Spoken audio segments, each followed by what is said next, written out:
So good morning student. Please see this question number 3. Read the question very nicely. Find the compound interest on rupees 16,000 for 2 years. अब जो important बात वो ये है, when the rate of interest for successive year is 10% and 12%. ठीक है, देखो question लिख लो पहले, फिर मैं आपको समझाता हूं इसका सॉल्यूशन क्या है. चलो लिख लिया क्वेश्चन. गुड. देखो बच्चे यहां पे टाइम जो है ना वो 2 इयर्स दिया है. Time is given as 2 years, लेकिन जो रेट ऑफ इंटरेस्ट है ना वो अलग अलग दिया है. एक बार 10% दिया, एक बार 12% दिया है. तो इसका ये मतलब होता है फर्स्ट ईयर के लिए जो आपका R1 होएगा वो 10% होएगा, और जो सेकेंड ईयर उसका जो R2 होएगा वो आपका 12% होएगा. मतलब पहले साल आपको 10% के हिसाब से इंटरेस्ट कैलकुलेट करना पड़ेगा, और जो दूसरा साल है सेकेंड ईयर बोलते हैं जिसको हम, दूसरा साल है, वहां पे जब हम इंटरेस्ट कैलकुलेट करेंगे तो वहां पे इंटरेस्ट का रेट जो है वो 10 नहीं 12% होएगा. ठीक है, अब हम क्वेश्चन करते हैं तो आपको ज्यादा अच्छे से समझ में आएगा. ठीक, आपने क्वेश्चन लिख लिया है, आपको प्रिंसिपल याद होना चाहिए, आपको टाइम याद होना चाहिए, और आपको रेट याद होना चाहिए. ठीक है, तो ये आपने लिख लिया है. अब मैं पहले इसके डेटा बना देता हूं. देखो सबको मालूम है 2 ईयर है, मतलब 2 डेटा बनेंगे. 2 years means 2 data, P1, R1, T1, I1 और A1. This is the data for the first year. Then P2, R2, T2, I2, A2. This is the data of the second year. ठीक है, चलो अब मुझे बताओ time कितना है. Time 2 years है ना, तो 1 ईयर आप यहां लिख देंगे और 1 ईयर आप यहां लिख देंगे. That makes 2 year.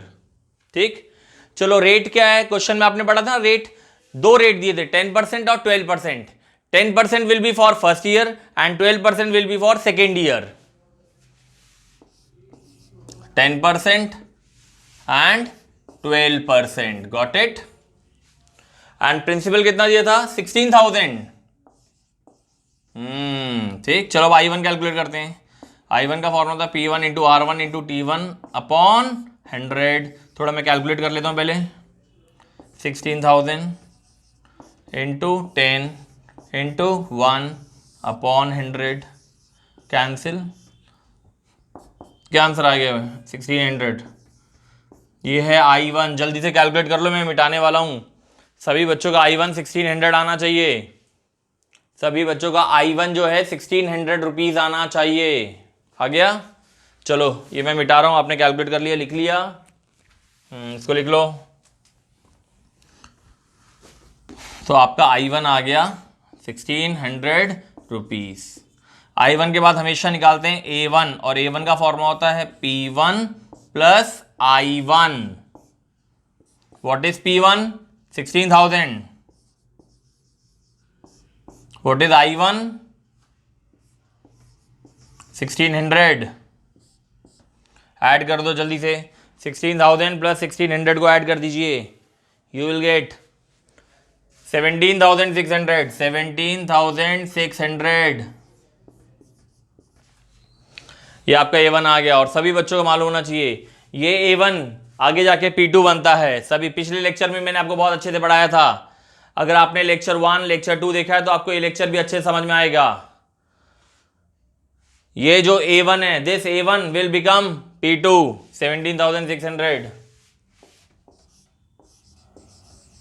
मैं बार बार हर वीडियो लेक्चर में लिखता हूं कि जो A1 होता है वो हमेशा P2 के बराबर होता है. इस बात को भूलना नहीं है आप लोगों को. A1 is always equal to P2. तो A1 का जो आंसर आता है वही P2 का आंसर होता है. ठीक है, चलो अब I2 कैलकुलेट कर लो. The formula for calculating I2 is P2 into R2 into T2 upon 100. चलो पहले I2 कैलकुलेट कर लेते हैं. This time rate is 12. देखो यहां देखो R2 आपका 12 है, 10 मत लिख देना.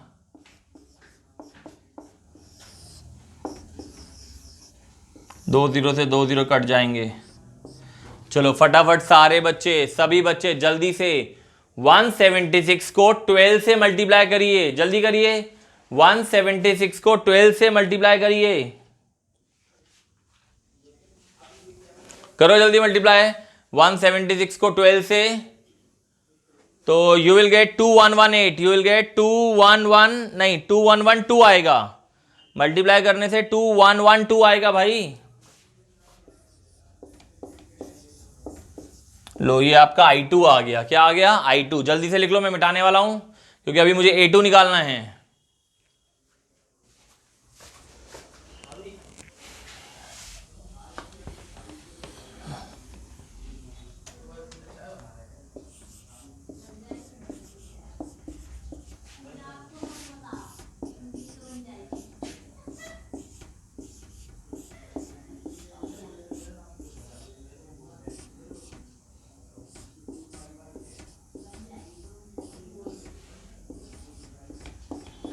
ये सब तो आपको बनना चाहिए भाई, P2 प्लस I2।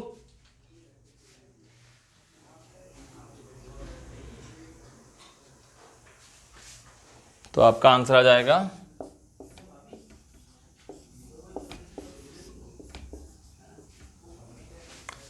ये आप गया आपका अमाउंट है ना। तो पूरा डेटा मैंने आपके सामने बना के रखा है। देखो बेटा इसका मतलब क्या होता है, इसका मतलब ये होता है अगर आपने किसी से 16,000 रुपये उधार लिए थे, अगर आपने किसी से 16,000 रुपये उधार लिए थे तो 2 साल के बाद आपको उसको इतना रुपये रिटर्न करना पड़ेगा। यही तो होता है कंपाउंड इंटरेस्ट। भाई कोई हमको पैसा देता है तो इसी होप से पैसा देता है कि हमें कुछ टाइम के बाद थोड़ा ज्यादा पैसा मिलेगा। बैंक में भी हम पैसा इसलिए जमा करते हैं। बैंक में अगर आप 5,000 रुपये जमा करोगे ना तो कुछ साल के बाद बैंक हमें ज्यादा रुपए देता है, इंटरेस्ट मिला के देता है।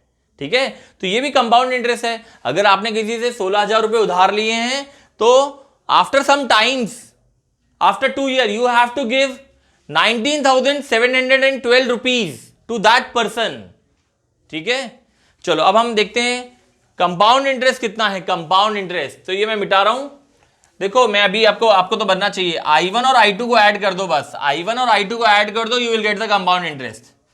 कंपाउंड इंटरेस्ट कितना रुपए आप ज्यादा दे रहे हो, कंपाउंड इंटरेस्ट निकालना सभी को आना चाहिए। I1 और I2 को बस आप ऐड कर दीजिए, सो सिंपल, I1 और I2 को ऐड कर दीजिए, you will get the compound interest for 2 years. ठीक है, तो मैं मिटा रहा हूं, ये सब तो आपने लिख लिया होगा बहुत अच्छे से। अगर आप कॉपी में नहीं लिख रहे हो तो बहुत गलत कर रहे हो, आपको कॉपी में लिखना चाहिए सारी चीजें, तब जाके चीजें समझ में आती हैं।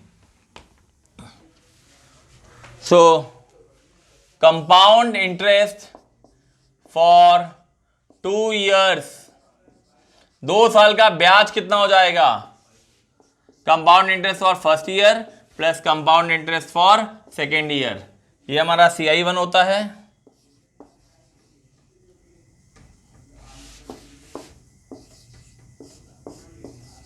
बस अब आप दोनों को ऐड कर दो, आपका कंपाउंड इंटरेस्ट आ जाएगा। जल्दी से ऐड कर दो भाई, इतना तो आपको आना चाहिए ऐड करना।